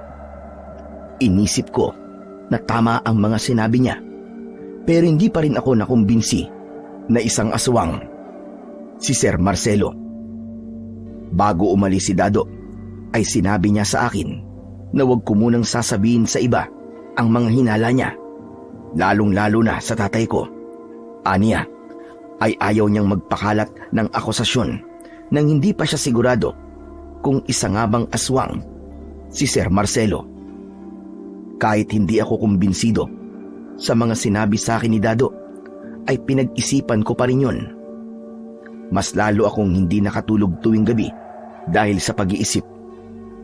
Nakuha ko naman na yung mga taong naging biktima ng aswang ay pare-parehong hindi pumayag na ibenta kay Sir Marcelo ang lupa nila. Pero para sa akin ay hindi yun matibay na ebidensya na aswang nga si Sir Marcelo. Yun ang nasa utak ko ng panahon na yun. Hindi naging buo ang paniniwala ko sa mga sinabi ng kaibigan ko dahil sa isang beses na pinakitaan ako ni Marcelo ng kabutihan. Sa gitna ng aking pag-iisip ay nagulat ako dahil sa magkakasunod na katok sa pinto ng aming bahay. Maging si tatay ay nagising. Agad siyang tumayo at kinuha niya ang itak sa kusina. Tumayo si tatay sa tabi ng pinto habang patuloy ang pagkatok. Sino yan? Pasensya na sa pang-aabala ko, pero gusto ko lang sanang makahingi ng tubig. Kanina pa kasi ako naglalakad at nauuhaw na ako. Nagkatinginan kami ni tatay. Kung walang aswang na umaatake sa baryo namin, ay agad naming bubuksan ang pinto at papainumin ang matandang nasa labas. Pero dahil sa takot na baka aswang ang matandang yon, ay nagkaroon kami ng alinlangan na buksan ang pinto. Pasensya na po kayo, Tatang. Pero hindi ka namin pwedeng pagbuksan ng pinto. Sa ibang bahay ka na lamang humingi ng tubig. Ilang bahay na ang pinuntahan ko, pero walang nagbubukas sa akin. Ayaw nila akong tulungan. Talagang walang magbubukas ng pinto sa'yo. Dahil may aswang na umaatake sa lugar na to. Siguro naman ay nakukuha mo ang ibig ko sabihin, Tatang. Nag-iingat lang kami. Kaya kung ako sa inyo, ay umuwi na ho kayo bago pa kayo mapahamak. Ganun ba? Pero bago ako umalis, ay pahingi muna ako ng isang baso ng tubig. Sige na, nakikiusap ako sa inyo. Ay, kawawa naman po siya. Sige na po, painumin na po natin ang tubig nang makaalis na po siya. Paano? Kung isang aswang yan, baka kapag binuksan natin yung pinto, ay bigla niya tayong atakihin. Ganito na lang po. Ako po magbibigay sa kanya ng tubig. Tapos, sa likod ko lang po kayo. Kung siya nga ang aswang at bigla po siyang umatake, tagain niyo po kaagad. Baka po kasi talagang nauuhaw na siya. Kawawa naman po. Sinang-ayunan ni tatay ang sinabi ko. Kumuha ako ng isang baso ng tubig sa kusina. Bago ko buksan ang pinto, ay nagdasal muna ako na sana ay hindi ko pagsisiyan ang aking gagawin. Inalis ko ang kandado ng pinto at saka ko yun marahang binuksan. Sumilip muna ako at isang nakakaawang matandang lalaki ang nakita ko sa labas. Payat ang katawan niya at marumi ang suot niyang damit. Bakas sa mukha niya ang matinding pagod. Wala naman akong naramdamang panganib sa kanya, kaya tuluyan ko nang nilakihan ang pagkakabukas ng pinto, habang si tatay naman ay nasa aking likuran pa rin. Inabot ko sa matandang lalaki ang tubig at agad niya yung ininom. Matapos niyang maubos ang laman ng baso, ay nakangiti niyang ibinalik yun sa akin. Maraming salamat sa iyo, Iyo. Sa dami ng bahay na kinatok ko, ay kayo lang ang nagbukas sa akin ng pinto. Pasensya na po kayo, Tatang, ha. Kung nagdalawang isip po kami na tulungan po kayo. Nag-iingat lang po kami kasi po dahil nga po dun sa aswang. Tatang, may iba pa po ba kayong kailangan? Baka po nagugutom kayo. Meron po kaming tinapay dito. Maraming salamat. Pero tubig lang talaga ang kailangan ko. Pero tama bang narinig ko? Merong aswang na umaatake dito sa lugar nyo. Opo, 2 na nga po ang pinatay ng aswang na yun eh. Tapos tong tatay ko po naman, pinasok po siya rito ng aswang. Mabuti na lang po at hindi nagtagumpay yung aswang na patayin siya. Kaya mas makabubuti, Tatang, kung umuwi na po kayo kagad sa bahay nyo. Kasi baka makita pa kayo ng aswang. Tamang-tama pala na sa inyo ko humingi ng tulong. Dahil sa tinulungan nyo ko, ay hayaan nyong bumawi ako sa inyo. Naku, wag na po, Tatang. Hindi po kami humihingi ng kapalit sa pagtulong namin sa inyo. Sa katubig lang naman po ang ibinigay namin. Maliit na bagay lang po yun. Maliit man o malaki, ay tulong pa rin yun.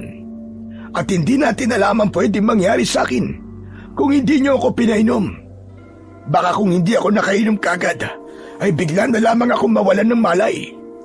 Kaya dapat lang, nasuklian ko ang inyong kabutihan. Ibinaba ng matandang lalaki ang dala niyang sako. Mula roon ay inilabas niya ang isang kahoy na nababalot ng malalaking tinik. Hindi ba? Ay sabi nyo ay inaatake kayo ng aswang dito. Alam nyo ba na ang sanga ng puno ng kalamansing ito ay mabisang panlaban sa mga aswang? Ang mga tinik na nakapalibot sa sangang ito ay nagbibigay ng matinding pinsala sa lahat ng uri ng aswang. Kaya ibibigay ko na lang ito sa inyo. Huwag na po, Tatang. Meron naman po kaming itak dito. Walang silbi ang pangkaraniwang itak sa aswang. Kailangan nyo ng mas mabisang sandata. Kaya sige na, tanggapin nyo na ito. Alam ko na maaaring hindi kayo naniniwala sa mga sinasabi ko. Pero wala namang mawawala sa inyo kung tatanggapin nyo ito. Hindi po talaga namin matatanggap yan, Tatang. Matutuwa po kami kung uuwi na po kayo sa bahay ninyo. Kung ganon, ay hindi ko na kayo pipilitin. Aalis na ako. Maraming salamat ulit sa inyong dalawa.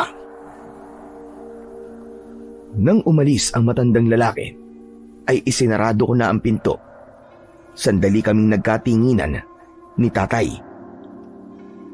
Tay, sa tingin niyo po ba totoo po yung sinabi ng matandang lalaki tungkol po dun sa sanga ng kalamansi na marami pong malalaking tinik? Ewan ko, pero sa palagay ko hindi totoo sinabi niya. Paano naman magiging sandata sa aswang ang ganung bagay? Kung ihahampas mo yun sa aswang, ay paniguradong madali o mababali o mapuputol. Sa bagay, tama po kayo. Baka po gusto niya talagang makabawi sa atin sa pagtulong natin sa kanya. Kaya po, gumawa na lang po siya ng kwento, hindi po ba? Ay nako, mabuti pa matulog na tayo. Maaga pa tayo bukas. Tay, galit ka pa po ba sa akin? Napahinto si Tatay sa paghiga. Sa tanong ko na yon, humarap siya sa akin habang may luwang namumuo sa gilid ng kanyang mga mata. Naisip ko kasi na itanong yun sa kanya dahil napansin ko na mahinahon siya ng sandaling yon. Masyadong mabigat ang salitang galit, Jordan. Kailanman ay hindi ako nagalit sa iyo, anak. Nagtampo, oo. Normal lang naman siguro yun, lalo na't sinuway mo ko. Nagsisisi na po ako sa ginawa ko po na yun, Tay. Na-realize ko po na tama po kayo. 2 na nga lang po tayong magkasama sa buhay tapos aalis pa po ako. Saka sa mga patayan pong nangyayari dito sa atin, dapat po ay naisip ko na hindi magandang ideya po na iiwan ko po kayo. Tay, pasensya na po talaga. Hindi na po mauulit. Sa totoo lang, wala pa akong balak na patawarin ka. Dahil gusto kong maramdaman mo na nagtatampo ko sa'yo. Pero hindi talaga kita kayang tiisin, anak. Ay, sige na. Kalimutan na lang natin na nangyari. Ang importante ay mas naiintindihan mo na ngayon ako kung bakit ayokong umalis ka. Hindi sa pinipigilan kita sa pangarap mo, anak. Nawala na nga ang nanay mo eh. Kaya ayokong pati ikaw ay malalayo sa akin. Sorry po talaga, Tay. Hindi ko na po talaga uulitin yon, promise. Nang mga sandaling yon, ay hindi ko na napigilan ang pag-iyak. Para akong bata na yumakap kay tatay habang paulit-ulit akong humihingi ng tawad. Doon ko nalaman na hinihintay lang pala ako ni tatay na kausapin siya tungkol sa bagay na yon. Ang gabing yon, ang isa sa mga gabi na hindi ko makakalimutan. Dahil sa gabing yon, nagiba na ang napakataas na pader na ilang araw nang pumagitan sa aming dalawa ni tatay. Sa gabing yon ay nawala na ang bigat sa dibdib na ilang araw ko nang dinadala. Naging mahimbing na ang pagtulog ko at pagsapit ng umaga ay masaya akong nagising. Dahil ako ang naunang nagising ay ako na rin ang naghanda ng aming almusal. Nagsaing ako at nagprito ng tuyo at itlog. Matapos kong magluto ay nagising na si tatay. Sinabi ko sa kanya na mag-iinit lang ako ng tubig para sa kape. Pagkuha ko ng panggatong na kahoy ay napakunot noo ko nang may nakita ko sa mga nakasalansang panggatong. Hindi ako pwedeng magkamali. Yun yung sanga ng puno ng kalamansi na ibinibigay sa amin nung matandang lalaki kagabi. Kinuha ko yun at pinagmasdang mabuti. Tatansya ko ay nasa 1 dipa rin ang haba nun.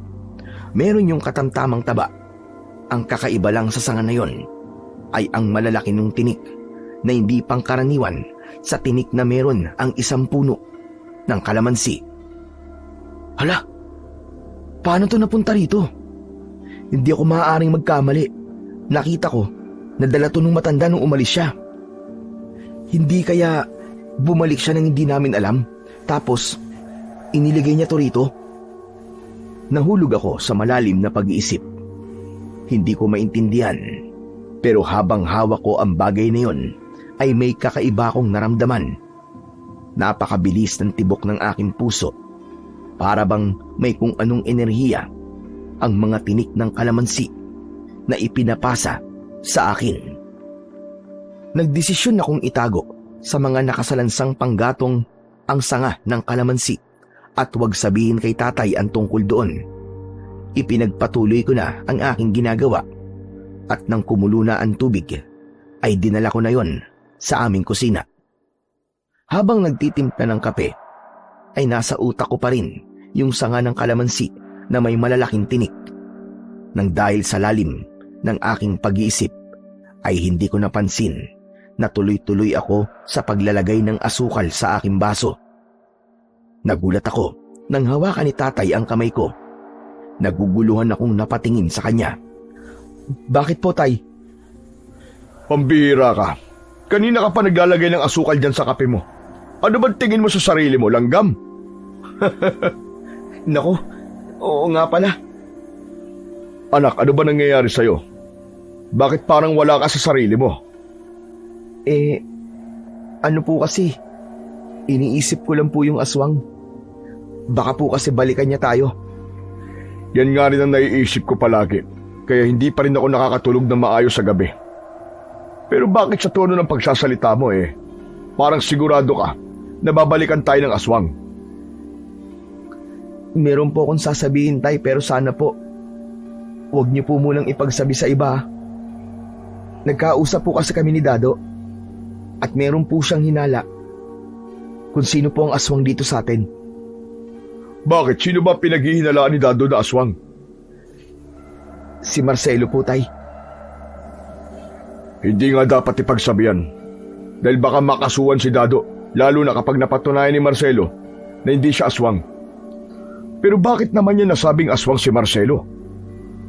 Lahat daw po kasi ng naging biktima ng aswang ay yung mga taong hindi pumayag na ipagbenta po ang lupa nila kay Marcelo. Kahit ikaw po, tay, di ba? Hindi po ba ayaw niyo rin pong ibenta sa kanya yung lupa natin? Tapos inatake po kayo ng aswang. Mabuti na nga lang po talaga at hindi nagtagumpay yung aswang na yun. Napatayin po kayo. Biglang natigilan si tatay. Napatulala siya at bakas sa mukha niya ang pagkabahala. Hinayaan ko siya dahil alam kong nag-iisip siya. Pero nang medyo natagalan na siya sa pagkakatulala, ay doon ko na siya kinausap ulit. Tay, okay lang po ba kayo? Sa bagay, hindi na po ako nagulat sa reaksyon nyo. Kahit ako po hindi po ako kumbinsido na aswang po si Sir Marcelo. Hindi. Ang ibig ko sabihin ay merong puntol sinabi sa'yo ni Dado. Ngayon ko lang din naisip na simula nang dumating dito sa lugar natin ng Marcelo na yon, ay saka rin nagsimula ang pag-atake ng mga aswang. Sa tingin ko, hindi nagkataon ang lahat ng yon. Ang ibig niyo po bang sabihin, Tay, naniniwala po kayo sa hinala ni Dado? Na si Sir Marcelo po ang aswang? Oo, anak. Alam mo, loko-loko yan si Dado, pero minsan pala ay ginagamit din niya ang utak niya. Biruin mo, sa dami natin dito, ay siya lang yata nakapag-isip ng ganyan. Kung totoo ngang aswang si Marcelo, malamang ay ginagamit niya ang pagiging aswang niya para patayin yung mga taong hindi pumapayag na ibenta ang lupa nila sa kanya. Yun din ang dahilan kung bakit ako inatake ng aswang. Ginagawa niya yon para madali niyang makamkam ang buong baryo natin para gawin niyang asyenda niya. Tay, meron din po akong aaminin sa inyo. Nasabi ko po kasi kay Sir Marcelo na pangarap ko po talaga na magtrabaho sa Maynila. Tapos, siya po nagkumbinsi sa akin na ituloy ko po ang plano kong yun kahit sinabi ko pong magagalit kayo. Nang sabihin ko naman po yung kay Dado, ang sabi niya ay mukhang sinadya daw po ni Marcelo na paalisin ako para maging mag-isa na lang po kayo rito sa bahay nung atakiin kayo nung aswang. Nakita mo na? Tama talaga si Dado. Sa sinabi mo na yan, ay mas lalo lumaki ang paniniwala ko na si Marcelo nga ang aswang. Pero tay, ano na pong gagawin natin ngayon? Sasabihin po ba natin sa mga tao na aswang po si Marcelo? Sa tingin ko ay hindi magandang ideya yan. Mapera si Marcelo at kayang-kaya niyang itanggi ang paratang natin sa kanya. Kailangan makita mismo ng mga tao kung ano talaga siya. Para sa ganun, ay wala na siyang lusot. Pero paano po natin magagawa yun, tay? May naisip akong plano. Pero kailangan natin ang tulong ni Dado. Tutal, sa kanya nang galing ang hinalang to, ay dapat lang natulungan niya tayo. Kinakabahan akong tumango bilang pagtugon. Nilukob ako ng matinding takot ng sandaling yon dahil bumalik sa alaala ko yung kasama ko si Marcelo sa loob ng bahay niya. Hindi ko maiwasang kilabutan nang mapagtanto ko na nakasama ko ang isang aswang sa loob ng kanyang bahay. Kung nagkataong gabi siguro nun, malamang pinatay na rin ako ni Marcelo gaya ng mga ginawa niya sa mga nauna niyang biktima. Pagtapos naming mag-almusal, ay pumunta kagad kami ni tatay sa bahay ni Dado. Nagulat pa nga si Dado nang malaman niyang kasama ko si tatay. Sa loob ng bahay niya kami nag-usap. Magkakaharap kaming naupo sa maliit na sala ni Dado. Ano nga palang meron? Bakit kasama mo si Mang Adolfo na pumunta rito, Chong? Pasensya ka na, Dado Pero sinabi ko na kasi kay tatay yung hinala mo kay Marcelo Ano? Bakit mo naman sinabi yun? Hindi ba sabi ko sa'yo ay huwag mo munang sasabihin sa iba lalo na sa tatay mo? Kasi hindi pa naman ako sigurado Wala ka namang isang salita, Chong Wala kang dapat na ipag-alala, Dado. Dahil naniniwala ako sa mga sinabi mo. Talaga po, Mang Adolfo? Oo, Dado. Hindi ko akalain na napakatalino mo pala pagdating sa ganyang bagay. Nung nasa Maynila po kasi ako, nahilig po ako sa panonood ng mga pelikula na ang bida po ay detective. Kaya parang nagamit ko po yun sa nangyayari rito sa baryo natin ngayon. Ganito, may plano ako naisip at kailangan namin ng kooperasyon mo. Hindi natin pwedeng ipagsabi sa mga tao na aswang si Marcelo kasi pwede niya yung malusutan dahil mapera siya. Kaya ang gagawin natin ay ipapakita natin sa lahat na isa siyang aswang. Pero paano po natin gagawin yon? Bago sabihin ni tatay kung ano ang plano na nasa utak niya, ay matiim muna niya kaming tinignan ni Dado. Matapos yun, ay detalyado niyang ipinaalam sa amin kung ano ang kanyang plano. Sinabi niya sa akin kung ano ang aming gagawin at mahigpit niyang ibinilin na dapat ay hindi kami magkakamali. Dahil isang mali lang ng isa sa amin ay maaaring maging dahilan ng kamatayan naming tatlo sa kamay ng aswang na si Marcelo. Hindi na kami nag-aksaya ng panahon. Kinagabihan ay agad naming isinagawa ang aming plano. Nagtago ako sa ilalim ng papag, habang si tatay naman ay nakaupo sa aming sala. Si Dado naman ay nagpunta sa bahay ni Marcelo upang papuntahin si Marcelo sa bahay namin. Lilinlangin ni Dado si Marcelo sa pamamagitan ng pagsasabi na gustong makausap ni tatay si Marcelo dahil pumapayag na siyang ipagbili ang aming lupa. Hindi nagtagal ay dumating na nga si Marcelo. Si Dado naman ay umalis upang tawagin ang mga tao na magiging saksi sa lahat. Mula sa ilalim ng papag ay nakikita ko sina tatay at Marcelo at dinig ko ang kanilang pag-uusap. Teka, nasaan pala ang anak mo? Parang wala siya ngayon dito. Wala na rito si Jordan dahil itinuloy niya na ang pagpunta niya sa Maynila. Kaya wala na silbi na manatili pa ako sa bahay na to. Kaya naman, pumapayag na akong ibenta sa iyo ang lupa namin. Mabuti naman at nagbago na ang isip mo. Narito pala mga papeles na kailangan mo pirmahan. Kung gusto mo ay basahin mo muna. Inabot ni Marcelo ang mga papeles kay tatay. Pagkakuha ni tatay sa mga yon, ay pinagpupunit niya yon at saka ibinato sa mukha ni Marcelo. Labis ang gulat ni Marcelo sa ginawa ni tatay. Ano ba kalokohan nito, Adolfo? Bakit mo pinunit ang kontrata? At talagang naniniwala ka na ibibenta ko sa iyo ang lupang to? Kahit patayin mo ko, gaya ng ginawa mo sa mga una mong biktima, ay hindi mapupunta sa iyo ang lupang to. Ano ba sinasabi mo? Ang mabuti pa'y aalis na ako. Salamat na lamang sa pagsasayang ko ng oras. Huwag ka munang umalis. Gusto ko munang sabihin na alam ko na ang sikreto mo. Alam kong ikaw ang aswang na pumapatay sa mga tao rito. Lalo na yung mga hindi pumapayag na ibenta sa iyo ang lupa nila. At may hawak akong ebidensya. Isang malaking ebidensya na magpapatunay na isa kang aswang. Ang totoo, walang hawak na ebidensya si tatay. Gusto lang niyang sagarin ang galit ni Adolfo upang ilabas nito kung ano talaga ito. Nagtagumpay naman si tatay dahil galit na sinakal ni Marcelo si tatay. Pinigilan ko ang sarili ko na makialam dahil hindi pa yun ang tamang oras para lumabas ako. At nang dahil sa masyadong nakatuon ang atensyon ni Marcelo kay tatay, ay hindi niya na alam na may mga tao na sa labas ng aming bahay. Ang mga yon ang tinawag ni Dado para maging saksi sa mangyayari sa gabing yon. Nakikita ng mga tao ang nangyayari dahil nakabukas ang aming pinto at mga bintana. Anong ebidensya ang sinasabi mo? Ipakita mo sa akin! Bakit ko naman ipapakita sa iyo? Sigurado ako na sisirain mo ang ebidensyang yon.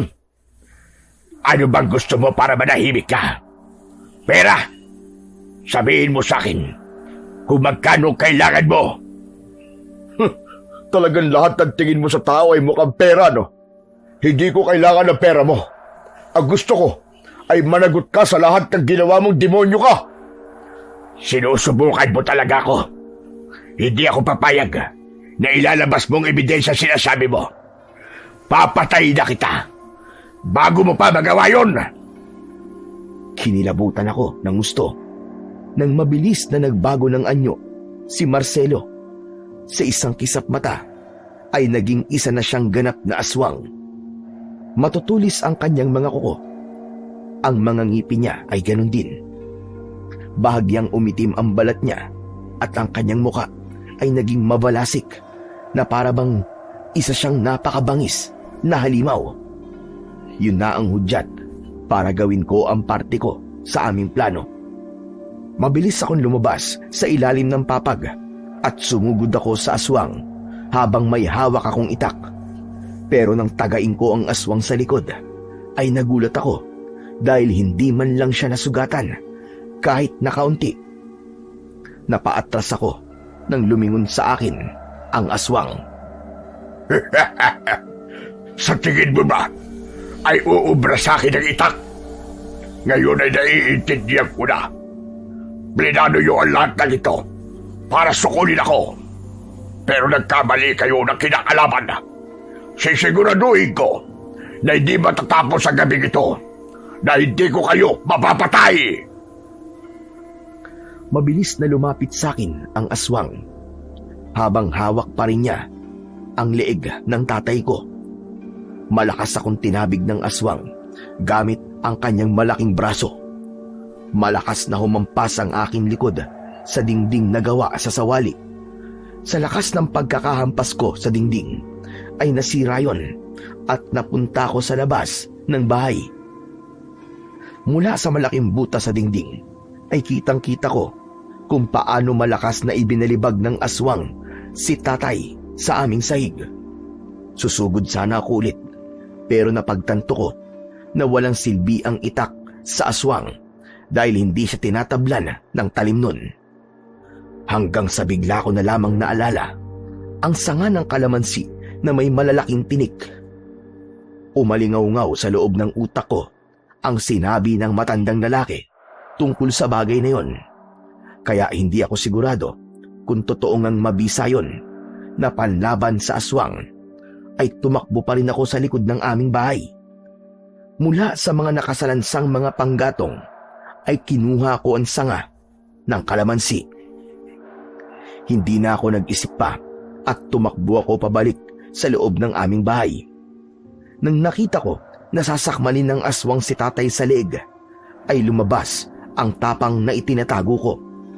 Mabilis akong lumapit sa aswang at buong lakas kong inihampas ang sanga ng kalamansi na may mga tinik-tinik sa likod ng aswang. Hindi ako makapaniwala nang bumaon ang malalaking tinik sa balat ng aswang na naging dahilan para mapasigaw siya. Paghugot ko sa mga tinik ay walang kahit na isa ang nabali sa mga yon. Galit na lumingon ng aswang sa akin. Kahit marahan siyang naglalakad papalapit sa akin, ay hindi ako umaalis sa aking kinatatayuan. Ikaw na muna ang uunahin ko bago ang tatay mo. Hahampasin ko sana ang aswang, pero hinawakan niya ang sanga. Muli siyang sumigaw nang bumaon ang mga tinik sa kanyang kamay. Agad siyang bumitaw at siya naman ang napaatras. Anong nangyayari? Bakit ako nasasaktan sa walang kwentang mga tinik na yan? Itong walang kwentang mga tinik na sinasabi mo, ang mga to ang papatay sa'yo at tatapos sa kasamaan mo. Sa pagkakataong yon, ay ipinakita ko kay Marcelo na hindi ako natatakot sa kanya. Malakas akong sumigaw at saka ko siya paulit-ulit na pinaghahampas ng malakas. Wala na akong pakialam kahit saan ko siya tamaan. Ang tanging nasa isip ko lang ng mga sandaling yon ay ang mapaalis sa bahay namin ang aswang. Patuloy na umatras ang aswang habang parami ng parami ang sugat na nakukuha niya mula sa mga tinik ng kalamansi. Hanggang sa tuluyan na siyang nakalabas ng aming bahay at doon niya nakita ang napakaraming tao na saksi sa lahat ng nangyayari.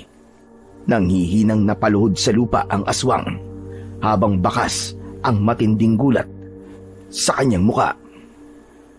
Bakit may mga tao rito?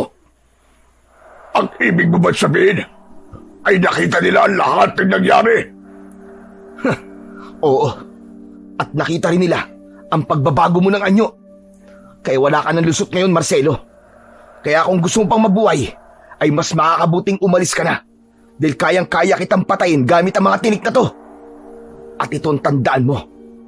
Sa oras na mabalitaan ko na nangkakamkam ka ulit ng lupa sa ibang lugar o pumapatay ka ng mga tao, ay hahanapin kita kahit dasang ka panlupalop. At sisiguraduhin ko na sa muli nating pagharap ay papatayin na talaga kita. Naiintindihan mo ba? Takot na tumango si Marcelo. Halos hindi na siya makapagsalita sa dami ng sugat niya sa kanyang katawan. Nahihirapang tumayo si Marcelo at mabagal siyang naglakad papalayo. Ang buong akala ko ay makakaalis siya ng buhay, pero hindi ko na nagawang pigilan ang galit ng mga tao. Pinagtulungan siyang saktan ng mga tao. Merong kumuha ng malaking bato at inihampas sa ulo ng aswang. Ang ilan ay pinagtatatagyakan siya ng paulit-ulit. Hindi nagtagal ay binawian na ng buhay ang aswang na si Marcelo. Nakahandusay sa lupa ang duguan niyang katawan. Hindi na siya gumagalaw, na isang indikasyon na patay na talaga siya. Kahit alam ko na mali ang kumuha ng buhay ng iba, ay naintindihan ko ang mga tao sa aming baryo sa kanilang nagawa dahil sa matinding galit nila kay Marcelo. Binalikan ko naman si tatay sa aming bahay at agad ko siyang dinala sa ospital upang mabigyan ng lunas ang sugat na kanyang natamo. Matapos mamatay ng aswang na si Marcelo, ay agad na bumalik ang katahimikan sa aming baryo. Nang dahil sa pangyayaring yon, ay mas tumibay palalo ang relasyon namin ng tatay ko bilang mag-ama. Habang ang mansyon naman ni Marcelo ay unti-unting nasira sa paglipas ng panahon. Nanatili sa aking pangangalaga ang sanga ng kalamansi na may malalaking tinik. Itinabi ko yon upang kung sakaling may aswang na muling umatake sa aming baryo, ay meron akong magagamit na sandata sa pakikipaglaban. Habang ang matandang nagbigay nun sa akin ay hindi na muling nagpakita sa amin kailanman. Isang araw ay dinala ko ni tatay sa Maynila para doon ay magbakasyon. Matagal ko ng pangarap ang makarating doon, kaya napakasaya ko nang mangyari yon. Ngunit sa gitna ng ingay at liwanag ng lungsod, ay napagtanto kong mas gusto ko pa ring bumalik sa aming baryo at manatili sa piling ng aking ama. Napagtanto ko na may mga pagkakataon na nabubulag tayo sa magagandang bagay na wala sa atin, kaya hindi natin nakikita ang tunay na halaga ng mga bagay na meron tayo. Natutunan kong maging kontento dahil nalaman ko na doon nagsisimula ang tunay na kaligayahan. Sa kwento pong ating narinig ngayon ay nagpapatunay lamang na ang pagiging ganid ay hindi kailanman nagbubunga ng tunay na kapayapaan. Bagkus ito'y unti-unting sumisira sa tiwala at pagtingin ng mga tao sa atin. Kapag hindi tayo marunong makontento, nawawala ang pagpapahalaga natin sa mga biyayang ipinagkaloob na ng Panginoon. Kaya't mahalagang matutunan nating maghintay at magtiwala sa kanyang itinakdang panahon. Sapagkat ang paghihintay ay hindi pagsasayang ng oras, kundi isang proseso ng paghuhubog. Sa bawat sandaling tayo'y nagtitiis at nagtitiwala, inihahanda lamang tayo ng Panginoong Diyos sa mas mabuting kalalagyan at sa planong akma sa kanyang kalooban. Maghintay lamang tayo, sapagkat ang plano ng Panginoon ay laging mabuti at napapanahon. Sabi nga sa Biblia, ng Hebreo, Kabanata 13, Talata 5. Mamuhay kayong walang kasakiman. Masiyahan kayo sa kung ano ang meron kayo, sapagkat sinabi ng Diyos, kailanman hindi kita iiwan ni pababayaan man. Maraming salamat po sa inyong pakikinig. Hanggang sa muli.